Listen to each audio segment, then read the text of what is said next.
ایک شخص آیا کسی گاؤں کا اور وہ شکایت لے کر کے آیا، اے اللہ کے رسول، میں نے اپنے گاؤں والوں سے کہا تھا کہ تم اسلام لے آؤ تو تمہیں نفع ہوگا، اللہ تمہیں خوب برکتیں دے گا، لیکن ہوا ایسے کہ ہمارے گاؤں میں اتنی بارش آ گئی ہے کہ سب فصلیں خراب ہو گئی۔ وہ ایمان تو لے آئے میری کہنے کے مطابق، لیکن ساری فصلیں خراب ہو گئی، اب غلہ بھی نہیں ہے، محتاجی میں آ گئے، کہیں وہ اسلام سے پھر نہ جائیں، اسلام کے بارے میں بدگمان نہ ہو جائے کہ ہم اسلام میں آئے تو ایسا ایسا ہو گیا۔ تو رسول کریم صلی اللہ تعالیٰ علیہ وسلم کے پاس وہ شخص اپنے گاؤں کی شکایت لے کر کے آئے تھے۔ یہ زید بن سہنا کہتے میں بیٹھا ہوا تھا، انہوں نے کہا، اے رسول پاک صلی اللہ تعالیٰ علیہ وسلم، کچھ تو آپ عطا کر دیں تاکہ میں گاؤں والوں کو غلہ خیرات کروں، اناج دے سکوں، ان کو اسلام پر باقی رکھ سکوں۔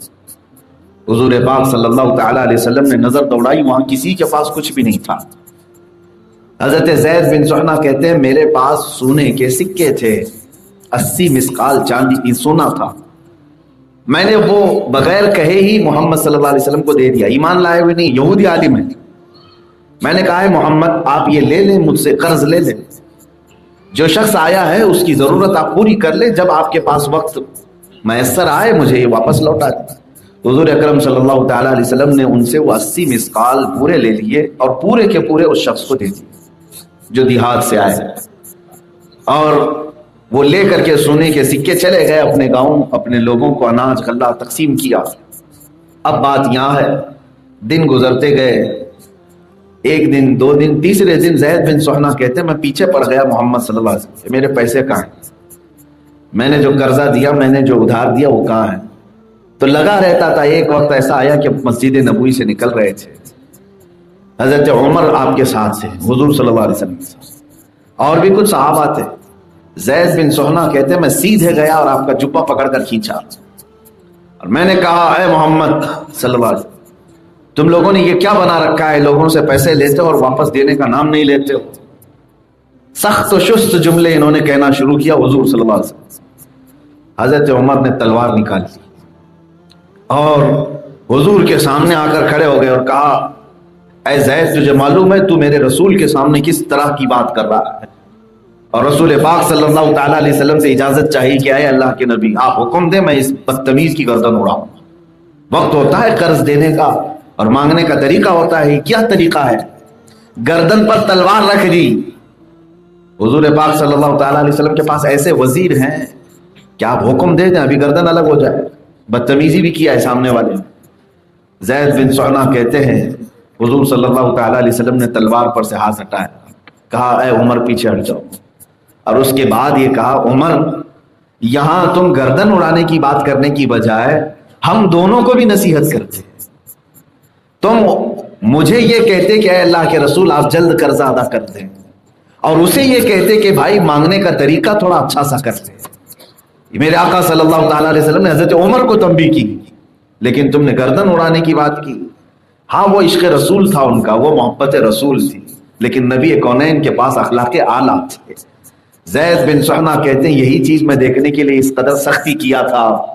حضور اکرم صلی اللہ تعالیٰ علیہ وسلم اسی شام انہیں بلاتے ہیں اور اپنا قرض ان کا جتنا تھا وہ واپس کیا، اور پھر ان کا پرانا شکر بھی ادا کیا کہ تم نے فلاں فلاں گاؤں والوں کے لیے اتنی مدد کی، جبکہ حضرت زید کہتے ہیں میں نے جو کچھ بھی دن میں کیا اس کا ذکر بھی تک حضور اکرم نے نہیں فرمایا۔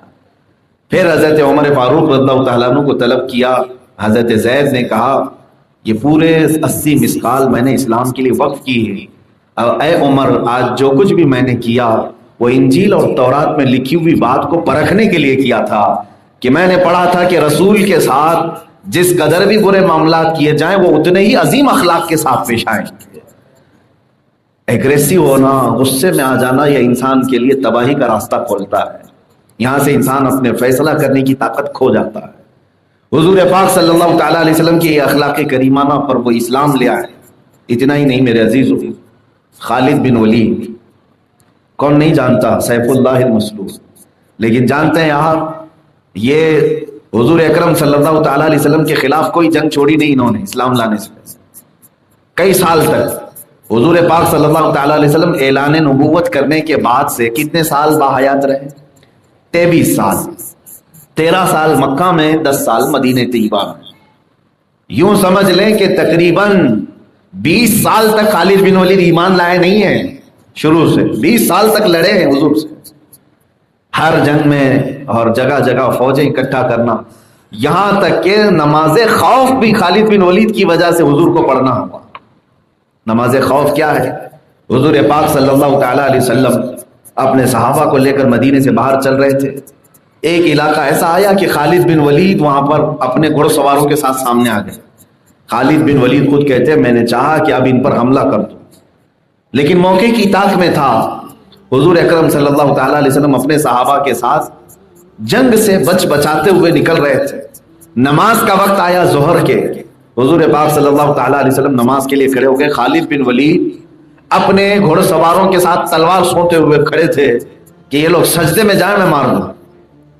اب نماز خوف کا حکم کیسے ہے؟ قرآن میں ہے، اللہ نے فرمایا فوج جو ہے اسلامی فوج 2 حصوں میں بٹ جائے گی، ایک حصہ سامنے کھڑا رہے گا دشمن کے سامنے، دوسری فوج پیچھے نماز پڑھ رہی ہوگی، اور کیسے؟ 1 رکعت پڑھے گی، صرف 1 رکعت پڑھے گی، سجدہ کرے گی، اٹھ کر کے وہ پہلی صف میں آ جائے، وہ تلوار اٹھا لے، اپنے اسلحے اٹھا لے، جو سامنے کھڑے ہیں وہ پیچھے چلے جائے، وہ 1 رکعت پڑھیں، پھر وہ 1 رکعت کے بعد واپس پھر وہ آئیں، پھر جو سامنے کھڑے ہوئے ہیں یہ پھر جائیں اپنی دوسری رکعت پڑھیں، پھر وہ دوسری رکعت کے بعد پھر آئے اور یہ پہلے والی جو ہے وہ جا کے دوسری پڑھے۔ اس طرح وہ 4 رکعت یا جتنی رکعتیں ہیں 1 رکعت کر کے وہ چلتے پھرتے رہیں گے جنگ کے حالت میں۔ اس کو نماز خوف کہا گیا ہے۔ یہ جنگ کے حالات میں صرف نماز پڑھی جاتی ہے، جنگ کے حالات میں، یعنی دشمن سے منہ پھیرنا بھی نہیں ہے اور اپنے رب کی عبادت میں کمی کرنا بھی نہیں ہے۔ اور یہ نماز حضور اکرم صلی اللہ تعالی علیہ وسلم نے ادا کی خالد بن ولید کی وجہ سے، کہ وہ تلوار کھینچے کھڑے تھے، موقع ملے سارے لوگ نماز میں جائیں تو ہم ماریں گے۔ اس طرح سے نماز خوف بھی میرے آقا نے ادا کیا۔ خالد بن ولید کہتے ہیں اس دن بھی میں مار نہیں سکا، واپس آ گئے۔ یہ اسلام کی فوجیں بڑھتی چلی جا رہی تھی، لوگ جوق در جوق اسلام میں داخل ہو رہے تھے۔ خالد بن ولید کہتے ہیں ایک وقت ایسا آیا کہ اب مجھے خبر مل گئی کہ حضور محمد صلی اللہ تعالی علیہ وسلم اپنے عمرے کی قضا کرنے کے لیے مکہ آ رہے ہیں۔ اب ہمارے پاس مکہ میں اتنی طاقت بھی نہیں تھی کہ ان سے مقابلہ کریں، کیونکہ 6 سال کے بعد وہ 10,000 کا لشکر لے کر مکہ میں آ رہے تھے۔ جو 2 لوگ مدینے سے مکہ سے گئے تھے 6 سال بعد، وہ 10,000 کے ساتھ مدینے میں سے مکہ آ رہے تھے۔ خالد بن ولید کہتے ہیں میں مکہ چھوڑ کر بھاگ گیا، کیونکہ اب آئیں گے حضور صلی اللہ تعالی علیہ وسلم، جو جو جنگوں میں ان کے مقابل میں تھا سب کو پکڑیں گے، بلائیں گے۔ مکہ چھوڑ کر کے وہ فرار تھے۔ حضور پاک صلی اللہ تعالی علیہ وسلم مکہ میں آئے، جنہیں معاف کرنا تھا معاف کیا، جن کا مواخذہ کرنا تھا مواخذہ کیا۔ اس میں ایک صحابی ہیں ولید بن ولید، جو خالد بن ولید کے سگے بھائی، وہ صحابی تھے، ایمان لا چکے تھے۔ مکہ میں جب آئے حضور اکرم صلی اللہ تعالی علیہ وسلم خانہ کعبہ میں نماز پڑھنے کے بعد ولید بن ولید سے پوچھتے ہیں اے ولید تمہارا بھائی خالد کہاں ہے؟ تمہارا بھائی خالد کہاں ہے؟ وہ ایک جرنیل ہے، جنگجو ہے، بہت سخت گیر جنگ کرنے والے۔ ولید بن ولید سے پوچھا تمہارا بھائی خالد کہاں ہے؟ کہا اے اللہ کے نبی وہ مکہ چھوڑ کر بھاگ گئے، آج تو آپ ہی کی حکومت ہے۔ حضور پاک صلی اللہ تعالی علیہ وسلم نے فرمایا اے ولید، خالد جیسے عقل مند آدمی کے پاس اگر اسلام آ جائے تو میں سمجھتا ہوں کہ وہ بہت زیادہ نفع اٹھائے گا، اور اس جیسے عقل والے کو اسلام سے دور نہیں رہنا چاہیے۔ بس یہ جملے کہے، اور پھر یہ بھی فرمایا اگر خالد یہاں ہوتے تو ان کو یہ شایع نشان میں ان کو مقام دیتا، جو شخص اتنے سال جنگوں میں حضور کے مقابل میں آتے۔ تو یہ حضور پاک صلی اللہ تعالی علیہ وسلم نے فرمایا، اور مکہ سے مدینے واپس چلے گئے۔ ان کے بھائی ولید خالد کو خط لکھ کر کے بھیجتے ہیں کہ تم کہاں ہو، جلدی سے واپس آ جاؤ، محمد صلی اللہ علیہ وسلم آئے تھے اور تیری خیریت پوچھ رہے تھے۔ خالد بن ولید کہتے ہیں اس دن مجھے احساس ہوا کہ کوئی دشمن میری خیریت پوچھے گا، جس کے اتنے ساتھیوں کو میں نے قتل کر ڈالا، مار ڈالا، ان کے سگے چچا امیر حمزہ کا کلیجہ چبا دیا گیا اسی جنگ میں جس میں خالد بن ولید سپہ سالار بھی تھے، جنگ احد میں۔ میری خیریت پوچھا انہوں نے۔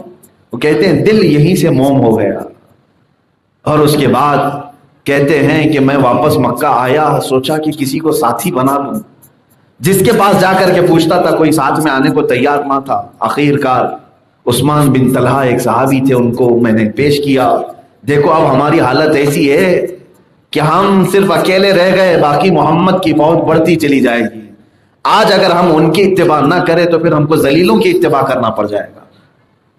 تو وہ صحابی جو عثمان بن طلحہ ہے، خالد بن ولید کے ساتھ وہ لی اور مدینے چلے آئے.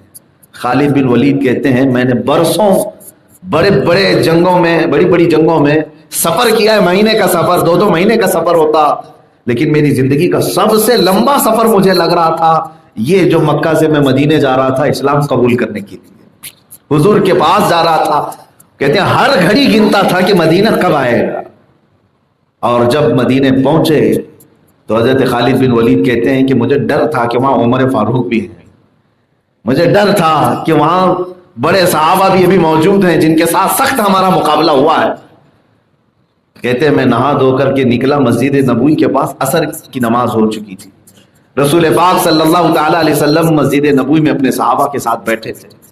ہم جیسے ہی اندر گئے حضور پاک صلی اللہ تعالی علیہ وسلم دیکھتے ہی مسکرائے اور مرحبا مرحبا کہا، جبکہ وہ ایمان لائے ہوئے نہیں اور کس لیے آئے ہیں ابھی یہ کسی کو معلوم بھی نہیں. حضور نے اس طرح استقبال کیا. صحابہ کہتے ہیں ہم سب کھڑے ہو گئے کہ خالد بن ولید آئے، کہیں بری نیت تو نہیں. حضرت خالد بن ولید کہتے ہیں میرا چہرہ اس دن اٹھ نہیں رہا تھا، اس دن اٹھ نہیں رہا تھا کیونکہ وہ ساری جنگیں میری نظروں میں تھی جو میں نے ان کے مقابل میں آ کر کے لڑی ہیں. محمد صلی اللہ تعالی علیہ وسلم کے پاس میں آیا تو صرف میں نے کہا کہ سنا ہے آپ مکہ آئے تھے اور مجھے یاد کیا تھا. حضور نے فرمایا ہاں خالد میں نے بھی یاد کیا اور اللہ نے بھی تجھے یاد کیا ہے، تو کیوں اسلام میں داخل ہونے سے پس و پیش کرتا ہے؟ حضرت خالد بن ولید نے پوچھا میں نے اب تک جو معاملات کیے ہیں کیا وہ معاف ہو جائیں گے؟ میں آپ کے مقابل میں آیا، حق کے خلاف لڑتا رہا، بس لوگوں نے مجھے بھڑکایا ہوا تھا، حقیقت سے میں دور تھا. حضور پاک صلی اللہ تعالی علیہ وسلم نے فرمایا خالد اسلام لے آؤ، ما سبق جو کچھ گزر چکا ہے سب اللہ معاف فرمائے گا. وہ کلمہ طیبہ پڑھتے ہیں، اسلام میں داخل ہوتے ہیں، اس کے باوجود عرض کرتے ہیں اے اللہ کے رسول مجھے اس بات پر اطمینان نہیں ہو رہا ہے، میرے لیے دعا فرما دیں. حضور نے فرمایا تیری ساری پچھلی چیزیں معاف کر دی گئی، پھر بھی کہا کہ آپ دعا فرما دیں. تب اللہ کے نبی صلی اللہ علیہ وسلم نے دعا کیا اے اللہ اسلام لانے سے پہلے خالد نے جتنی جنگیں لڑی ہیں اب اسے اتنی قوت عطا کر کے اسلام پر رہ کر کے اس کا کفارہ ادا کر سکے. اور اس کے بعد حضرت خالد بن ولید 8 یا 9 سال تک رہے، 125 جنگوں میں شرکت کی اور کوئی جنگ آپ کی شکست سے ہمکنار نہیں ہوئی. ہر جنگ میں اللہ نے آپ کو فتح عطا فرمایا، اور جو علاقے خالد بن ولید نے اپنے زمانے میں فتح کیے تھے وہ آج تک علاقے مسلمانوں کے ہی پاس. دعا تھی رسول پاک صلی اللہ علیہ وسلم. یہ آپ کے اسلام لانے کا واقعہ میں نے اس لیے عرض کیا کہ جو رسول پاک صلی اللہ تعالی علیہ وسلم بردباری اس قدر ہے کہ جو ہمیشہ جنگوں میں مقابل رہا، ایک نہیں ہے کئی ہیں، ابو سفیان ہیں، عمرو بن عاص ہیں، اکرمہ بن ابو جہل ہیں، ابو جہل کے بیٹے اکرمہ، یہ سب آئے ہیں دائرہ اسلام میں.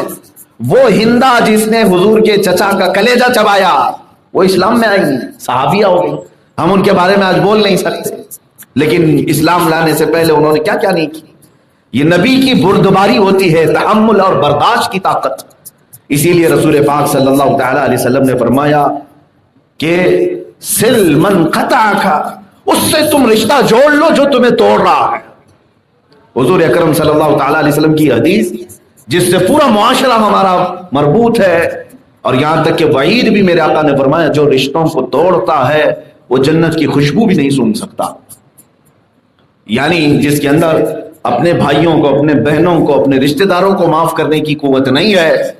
بہت سارے معاملات ہوتے ہیں، غصے میں لیے ہوئے فیصلے تمہاری کئی زندگیاں خراب کر جاتی ہیں، لیکن معاف کرنے کی اگر تمہارے اندر سکت نہیں ہے تو میرے آقا صلی اللہ علیہ وسلم نے فرمایا جو دنیا میں معاف نہیں کرتا کل قیامت کے دن وہ معاف نہیں کیا جائے گا. تم اپنے رحمان سے جس بات کی امید رکھتے ہو کہ اللہ میرے ہر گناہ کو معاف کرے، تم اپنے لیے جب یہ چیز امید رکھتے ہو تو اپنے ماتحت جو ہے ان کو معاف کرنا سیکھو.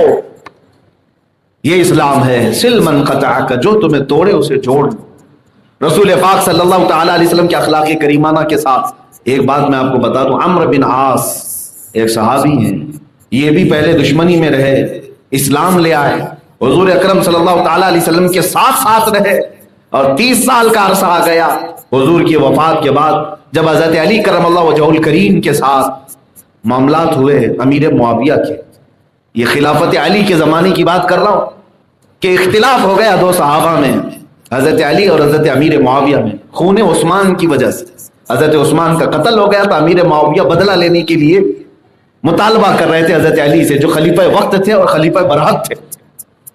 حضرت علی کرم اللہ وجہہ الکریم کے نزدیک بہت سارے مسئلے تھی، بہرحال اس مسئلے کو لے کر کے بات اتنی بڑھ گئی کہ جنگیں ہو گئی، دو جنگیں ہو گئی، جنگ جمل اور جنگ صفین۔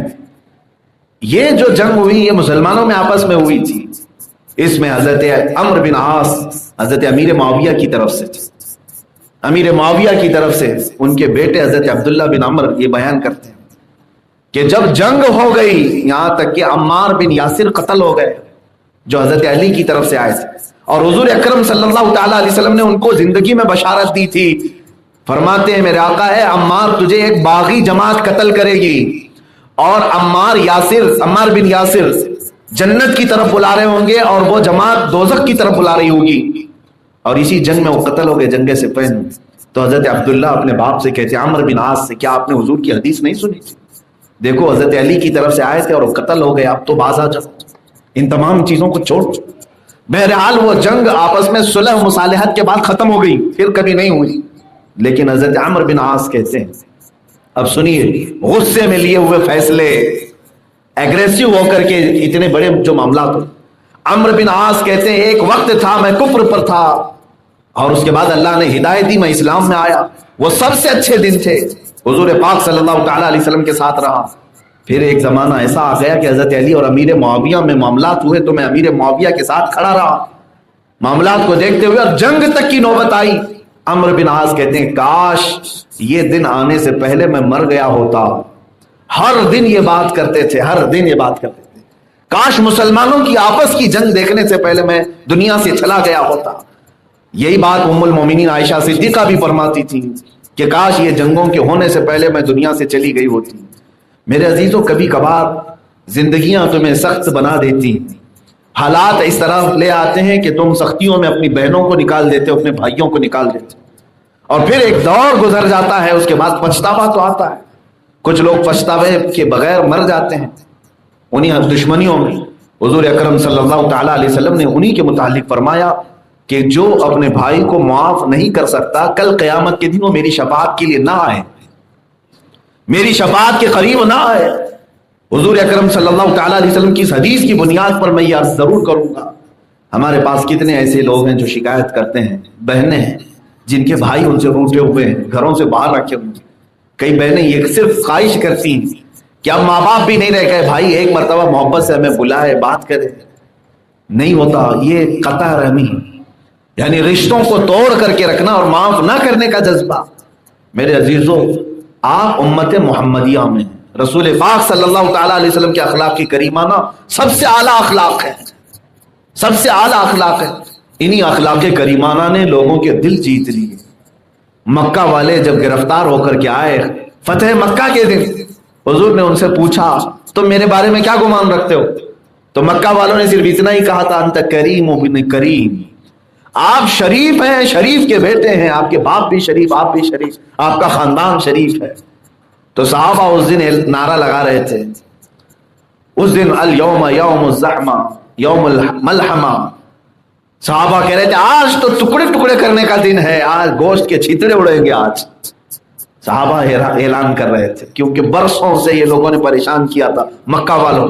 میرے آقا صلی اللہ تعالیٰ علیہ وسلم اپنی اونٹنی پر سوار ہوتے ہیں، مکہ والے قیدی تھے، اس دن قیدی تھے، 10,000 صحابہ کے لشکر کے بیچ میں کھڑے تھے۔ اس دن وہ سر نہیں اٹھا رہے تھے مکہ والے۔ اللہ کے نبی صلی اللہ تعالیٰ علیہ وسلم نے فرمایا الیوم یوم الرحمہ اذهبوا انتم الطلقاء، آج کا دن رحم کرنے کا دن ہے، جاؤ تم سب کے سب آزاد ہو۔ یہ حدیث پاک میں ہے، یوسف علیہ السلام بنی اسرائیل کے نبی اپنے سگے بھائیوں کو کنویں میں ڈالنے کے بعد پھر معاف کرتے ہیں۔ محمد صلی اللہ علیہ وسلم رحمت للعالمین ہے، اپنی امت کو کیوں نہ معاف کرے؟ میرے عزیزوں، انبیاء کرام علیہ السلام کی یہ زندگیاں ہمارے لیے درس عبرت ہوتی ہیں۔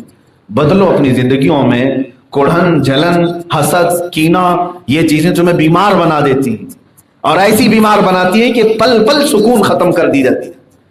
اگر کسی سے تمہیں نفرت ہو تو ہمیشہ اس کی کڑن میں مریض بنتے چلے جاؤ. معاف کرنے کا جذبہ رکھو، وسعت قلب